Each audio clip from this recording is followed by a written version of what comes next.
doing Wilt Chamberlain type stuff now. Isn't just leading the MVP race this season, he's straight up taking over the whole league like it's his personal playground. Every night, he's dropping almost 30, grabbing rebounds like he owns the paint, and dishing out more than 11 assists like he's a calm point guard running the show. His efficiency numbers look so wild that people double-check the box score just to make sure it's real. Watching him move out there doesn't even feel fair anymore. It's like he's playing chess while everyone else is still learning checkers, just gliding through defenses like he already knows the outcome before the ball leaves his hand. But once you dive into the historic numbers behind this season, that's when it really hits you how unbelievable this run is. Jokic is sitting on a PER of 37.0, the highest single-season mark the NBA has ever recorded. Higher than Giannis, higher than Wilt, higher than any version of himself we've ever seen. This isn't just great basketball, this is a new standard players are going to be judged by for years. And when you look at everyone scoring 30 or more a night, Jokic is #1 in efficiency too, topping Curry, Giannis, and Adrian Bantley like it's just another day at work. That's living in legendary territory, and he's strolling through it like he's taking a walk after lunch. And trust, it doesn't stop there. Jokic is already top 3 all-time in triple-doubles, sitting right behind Russell Westbrook and Oscar Robertson. And he adds new ones so often, it feels like a weekly routine now. Every 100 possessions that he's on the court, I want you to listen what I'm about to say. I'm going to try to keep it under control. Every 100 possessions he's on the court, the Nuggets are scoring 151 points. Every 100 possessions he's on the court defensively, the Nuggets are giving up 104 points. That means every 100 possessions... He adds new... Every 100 possessions that he's on the court. I want you to listen to what I'm about to say. I'm going to try to keep it under control.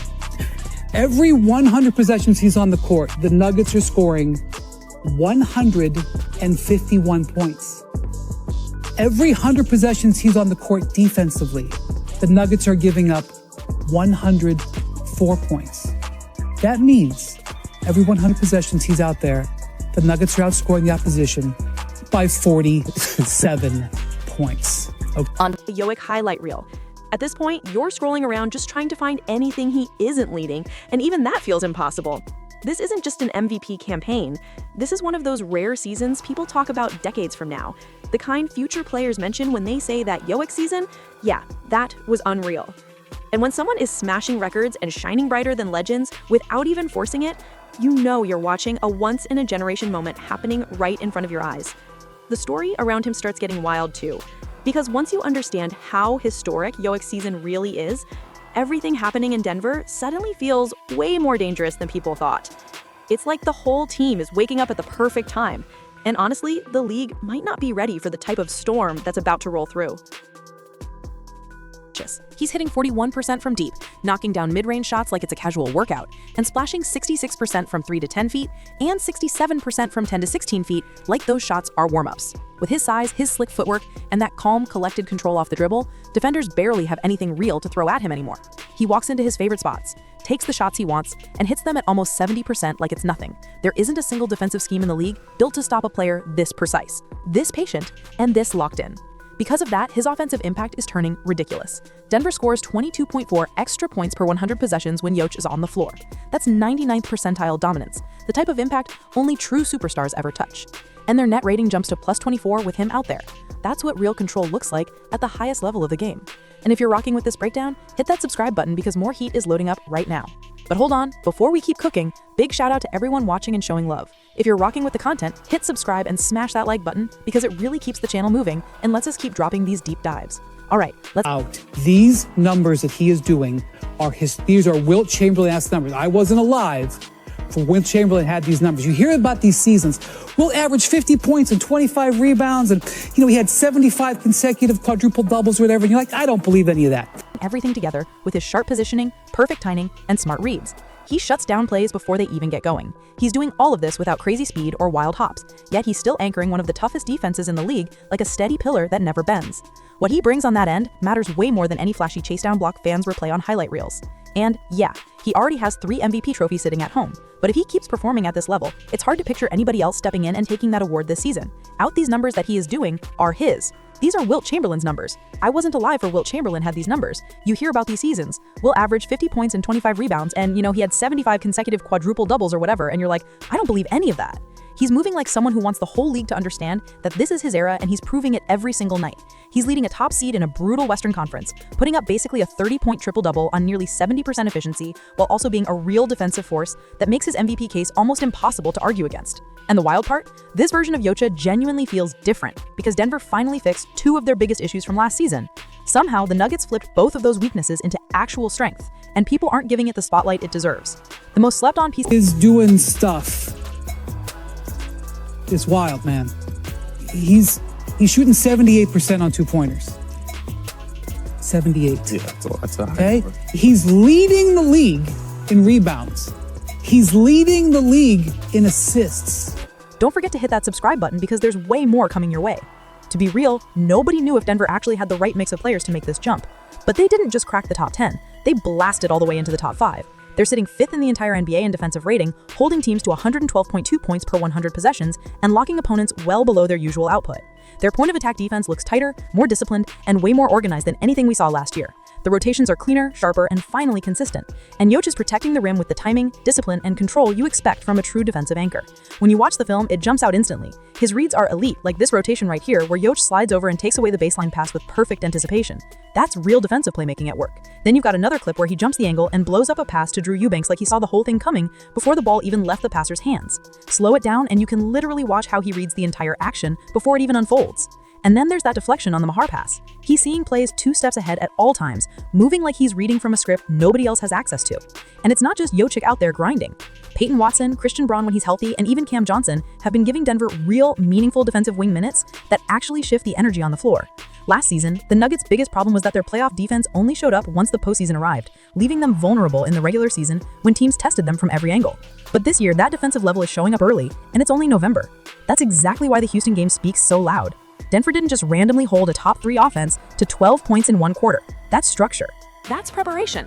And that's a full locker room locked in and buying into the plan they talked about all summer. You don't pull off something that sharp by accident. And what makes this whole defensive jump even crazier is that it's not just the starters carrying the weight anymore. This is where Denver has quietly made one of the biggest improvements in the entire league, and barely anyone is giving it the shine it deserves. The bench has turned into a legit boost this season, and you can feel the difference every time the second unit hits the floor. The non-Jokic minutes will always be the big question for Denver. Every year, people ask the same thing: how do they survive when Jokic sits? Last season, Denver had a negative 9.8 net rating with him off the court, sitting in the 15th percentile. And when the playoffs came, those numbers dropped even lower. It was rough. And if you want more deep breakdowns like this, hit subscribe, because we're dropping more fire soon. Last year, those non-Jokic minutes weren't just bad. They were a full disaster, sinking to a brutal minus 31.1 net rating, the worst mark in the entire NBA. Every possession looked shaky, every lineup looked stressed. And the moment Jokic sat down, the whole vibe fell apart instantly. But this season, the shift is real, and you can actually see it in how steady the second unit looks the second Joker steps off the floor. Thanks to some smart offseason moves, Denver finally built a bench they can trust. The non-Jokic minutes still aren't perfect at minus 6.6, but compared to last year, that's a massive upgrade and exactly what Denver needed. And honestly, that's more than enough, because when Jokic is on the court, he gives them a plus 17.4 net rating all by himself. So if the bench can simply hold the game steady while he rests, that's already a huge win for this squad. Peyton Watson has taken a real leap and turned into a legit defensive rotation piece this season. Spencer Jones has been stepping in for spot minutes, bringing size, discipline, and clean, mistake-free basketball, something Denver was starving for last year. Tim Hardaway Jr. has become straight-up instant offense off the bench, heating up the second he checks in like he's flipping a switch. Jonas Valanciunas gives them a real interior presence and someone they can actually run actions through when Jokic is off the floor, which is huge for keeping the offense calm. And Bruce Brown is finally finding his rhythm again as that glue energy guy they leaned on heavy during their championship run, bringing back that steady vibe the second he checks in. So now when Jokic sits, Denver isn't falling apart the way they used to, not even close. The drop-off is smaller, the rotations finally make sense, and the whole squad looks way more organized than in past seasons. But even with a tougher bench and a stronger defense, none of this means anything unless the second star locks in. And this season, Jamal Murray is treating the regular season like it actually matters for real. This might be the first time in his whole career that he's locked in from jump. And honestly, that might be the biggest change of all. Jamal has always been a postseason problem, Everyone knows how dangerous he becomes when the lights get bright. But during the regular season, Denver never knew which version of him was walking through the tunnel. That's not the case anymore. This year, he looks like a completely different player. He's averaging 22.8 points, 6.5 assists, and 1.2 steals, shooting 54% effective field goal percentage, and playing with a level of consistency Denver has been begging to see for years. And if you're feeling this breakdown, hit that subscribe, because more heat is dropping soon. You can tell he's taking the nightly grind way more seriously this season. He's more aggressive, more physical, and locked in from the opening tip. He's attacking mismatches right away instead of sitting back and waiting for the game to come to him like he used to. That shift in mindset is huge, and you can see it every time the ball touches his hands. In past years, fans would start stressing by mid-season because Jamal Murray would cruise through the regular schedule with no real consistency. But this year, nobody's panicking because for the first time in his entire run, he looks like a legit all-star from October all the way through now. And he's been playing at that level every single week without dropping off. That's massive for Nikola Jokić because it means he doesn't have to carry the entire offense every single night. The Houston game showed it perfectly. Murray started ice cold, then flipped the switch in the second half like he just remembered who he was. He started hunting mismatches, hitting a clutch mid-range dagger, and making the smartest defensive read of the night by jumping Schengen's pass to Thompson, who was wide open in the dunker spot. That play ended up saving the whole game. And the wild part is, it didn't feel like some random playoff mode miracle. This was the same Jamal we've been watching all month, the version that actually cares about November basketball instead of waiting until April to flip the switch. And when both of your stars are hooping like this before winter even hits, your whole ceiling jumps fast. That win over Houston wasn't just a solid win, it was a full message. It was a real test for Denver, and they answered it with control, poise, and straight-up playoff-level focus from tip to buzzer.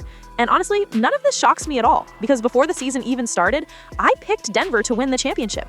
And nothing they've done has pushed me off that prediction one bit. If anything, the way they've looked, sharp, confident, and dominant, has me even more confident now, even with Oklahoma City looking strong on the other side. But while Denver is tearing through the West, something spicy is heating up in the East, because the Detroit Pistons suddenly look like a real problem out there. And if you want to see why the numbers say that squad might actually be legit, the full breakdown is sitting right there waiting for you to dive in. So click it and show some love. And yo, don't forget to subscribe to keep the fire coming, because we're nowhere near done yet. Did anything in this breakdown jump out to you, or do you see the whole story in a different light? Drop a comment, because I actually want to hear what you think. I appreciate everyone who pulls up to watch these breakdowns, for real. It means a lot. Make sure to like, share, subscribe, spill fame, and show love, because that support keeps the channel alive and lets us keep dropping heat. And if you're hungry for more, there's a bunch of videos waiting for you right here on the channel, so tap into those next.